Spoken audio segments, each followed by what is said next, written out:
토지거래 허가제가 해제되었다가 재지정된 강남에는 요새 많은 계약이 해제가 되고 있다고 합니다. 토지거래 허가가 해제되었을 때에는 매도인들이 나는 이거 배액 배상을 해주고라도 나는 이거를 갖다가 해지할까 그래가지고 그 매도인들이 이제 주로 해지를 주도했고요. 그 다음에 재지정되니까 그때는 매수자들이 나는 이거 내가 이런 뭐 폭탄 안고 갈 수 없어 그래가지고 해지를 또 많이 매수인들이 했다는데, 그래서 요새 한 달 사이에 천당과 지옥을 오가는 그런 상황이 우리 주에서 벌어지고 있습니다. 그래서 아파트 투자자라는 게 우리가 어떤 핵심을 가지고 키워드를 가져야 되는지 탑10에 대해서 한번 알려드리겠습니다. 자, 입주권 투자의 매력이죠. 재개발, 재건축, 구역 물색인데요. 재개발이 참 이런 서민들에게는 내 집 마련의 가장 큰 주거 사다리로 좀 분류가 되고 있습니다.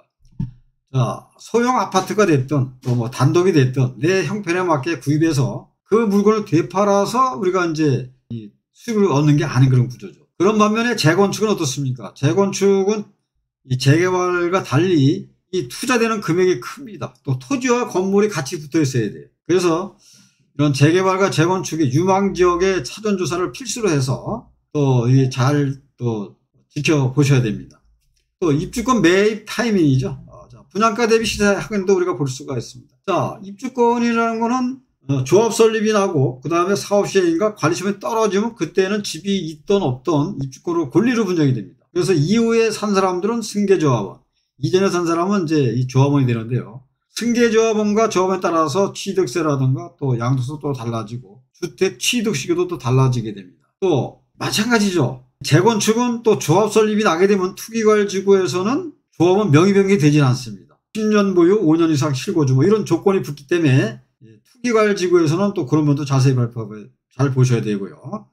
미조정에서는 또 그냥 이 거래가 자연스럽게 이루어지는데 문제는 아직까지 재건축 초과이익 환수제가 풀지 않았다는 게 하나의 어떤 단점을 볼 수가 있을 것 같습니다. 자, 시세 차익 실현이죠. 자, 우리가 이것 때문에 사실 재개발을 들어가고 재건축을 들어가는 겁니다. 우리가 재개발해서 조그만 소형 빌라 사가지고 그걸 되팔아서 우리가 얻는 수익성을 몇 프로나 볼 수 있겠습니까? 하지만 이게 관리처분 따라서 입주권으로 바뀌면서 프리미엄이 올라갑니다. 내가 25평을 신청했느냐 또 33평을 신청했느냐에 따라서 또 달라지죠. 그게 됨으로써 완공 후 또 프리미엄이라는 거는 뭐 10억 이상도 볼 수 있는 거고 그 이하도 볼 수 있는 건데, 그런 게 프리미엄이 형성되어 있기 때문에 우리가 입주권 투자의 매력을 느낄 수 있다고 볼 수 있겠습니다. 자, 우리가 전세가율로 한번 또 이 투자에 대한 또 한번 보겠습니다. 타이밍 한번 읽어보겠습니다. 자, 전세가율이 매매가 60%를 가지고 있다면 뭐 안정적인 투자 지역으로 볼 수가 있겠습니다. 보통 뭐 요새는 그 허그에서 공동주택 가격에 공시 가격에 126%를 적용해 주기 때문에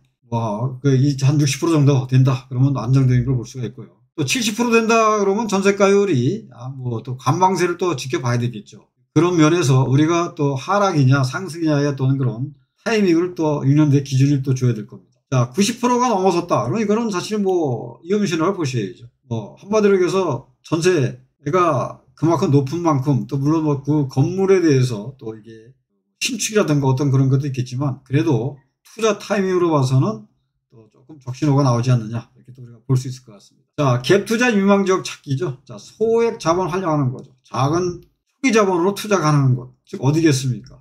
소형 다세대 주택에 전세를 안고 사는 거죠. 전세를 안고 사면서 나머지 차액만 내가 가지고 들어간다면 나중에 입주권으로 되던 참 이 큰 그런 수익을 올릴 수 있는 게 소액 자본 활용이고요. 그다음에 교통 호재 지역이죠. 자, 신규 역세권 개발 예정지. 우리 같으면은 뭐 역세권 도시정비용 재개발 같은 데가 사실 또 많지 않습니까? 원효로도 있고 신정동도 있고 또 그런 곳에 또 우리가 눈여겨보시면 유망지역을 찾을 수 있을 겁니다. 전세가율이 낮은 지역, 매매가 대비 전세가율 60% 이하인 지역을 또 보셔야 되고, 또 대학가라든가 또 이런 안정적인 임대 수요가 확보될 수 있는 곳이라면 또 이것도 유망지로 볼 수가 있겠습니다. 자, 미분양 아파트 투자 전략도 볼 수가 있습니다. 자, 미분양 현황 분석을 해보셔야죠. 이게 일시적인 수요 부족인지 아니면 구조적 문제인지를 파악해야 되는데, 자, 요새 같은 경우는 보면 지방 같은 데에 보면은 뭐 이렇게 전철이 나간다, 뭐 경전철이 나간다, 뭐 예정지다, 그런 부분도 있고, 또 그 지역이 베드타운인지 아니면 또 이 기업들이 많이 들어오는지를 또 봐야 되는데, 일시적인 수요 분석인 부족인지 구조적 문제인지를 놓고 우리가 또 현황 분석을 해보셔야 되고, 또 만약에 내가 또 이 미분양 아파트를 또 찾게 된다 그러면 할인 혜택을 많이 주어지죠. 계약금도 분납이 되고 또 중도이자도 또 무이자가 되고 또 그렇게 됨으로써 내가 부담 없이 또 투자해 볼 수 있는 부분이고 또 입지 가치가 평가가 된다. 향후 개발 계획 및 교통 호재가 점검이 된다. 뭐 예를 들어서 서해안선이 이게 지금 뭐 이제 개통을 앞두고 있다라든가 또 KTX라든가 GTX 또 이런 또 고속도로를 뚫는다. 그럼 이 길 따라 또 입지가 가치가 또 평가가 된다고 볼 수가 있을 겁니다. 자, 재개발 재건축 예정지 기계죠. 재건축에서는 아까 말씀드렸듯이 조합 설립 단계. 이럴 때 이제 들어가셔도 안정적이라고 보시는 거죠. 왜냐면은 이게 예정구역에서 구역 지정 추진위에서 조합까지 가기가 쉽지가 않거든요. 조합 설립이 됐다, 완전히 됐다. 그러면 또 이제 이 안정적으로 됐기 때문에 우리가 또 들어갈 때 조금 비싸더라도 들어갈 수가 있습니다. 자, 다음은 이제 사업시의 인가 단계죠. 자, 분담금 확정으로 가격 상승이 됩니다. 자, 이때 사업시의 인가라는 거는 이 분담금을 조합원들한테 이게 통보를 해주게 돼 있어요. 왜냐하면 먼저는 관리 처분이 있고 나서 이제 이게 하다 보니까 나는 내가 갖고 있는 이 토지라든가 건물이 나는 감정평가가 못 나와도 권리가액이 막 5억 원 나올 거야. 근데 보니까 이 2억밖에 안 나왔네요. 그러니까 이게 그냥 난리가 난 거죠. 왜냐하면은 시세하고는 틀리죠. 왜냐하면 재개발 지역에 대해서 이 감정평가사들이 감정평가를 할 때는 이 개발 이익을 전부 다 빼고 합니다. 그래서 인근의 시세 비슷하기 때문에 내가 생각했던 거에 반이 나오면 잘 난다고 보시면 돼요. 자, 그러다 보니까 이게 이제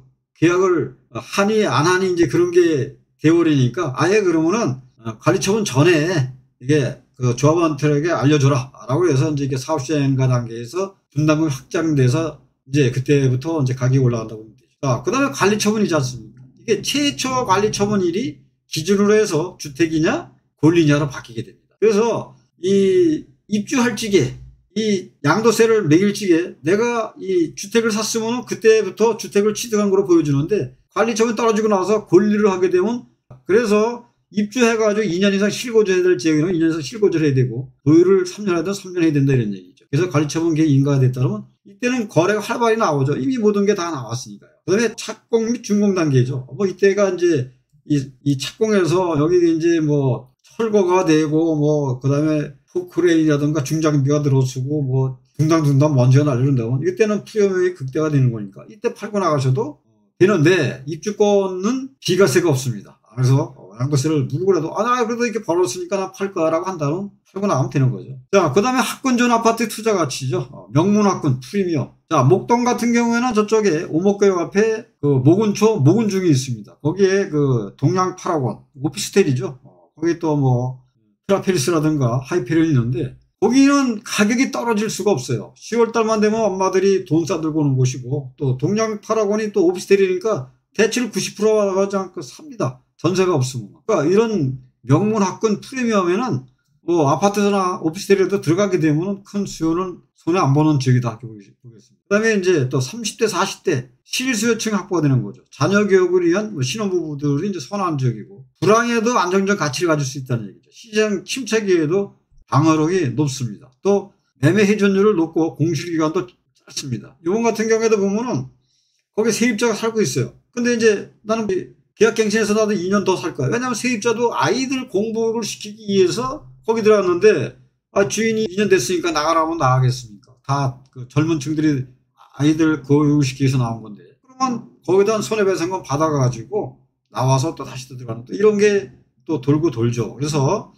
이런 이 높은 황금 속 매매 해지를 놓고 공실기간이 짧으니까 이런 데도 투자 가치는 굉장히 좋은 곳이라고 볼 수가 있습니다. 자, 역세권 아파트 투자 포인트죠. 자, 역세권 도보 5분 이내가 참 최적이죠. 역세권 프리미엄 극대화가 됩니다. 이런 곳에 더블 역세권이 됐다면 더 하겠죠.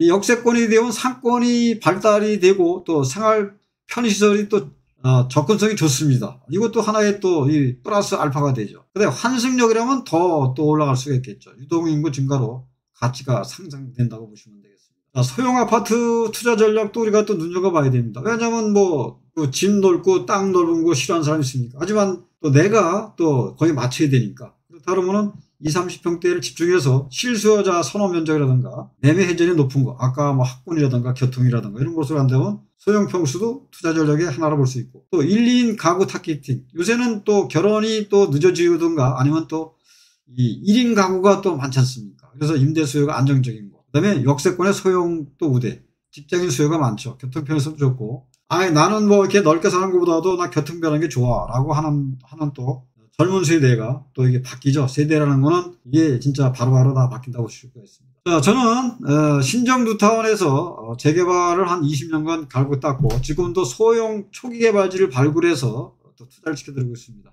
자, 이걸 바탕으로 해서 여러분들에게 좋은 또 소식을 또 전해드리도록 하겠습니다. 오늘 영상은 여기까지입니다. 도움이 되셨다면 좋아요와 구독 눌러주시고, 또 소형 투자에 대해서 재개발이나 재건축에 대해서 관심 있으시면 이 번호로 연락을 주시면 제가 상담을 해드리겠습니다. 자, 시청해 주셔서 감사합니다.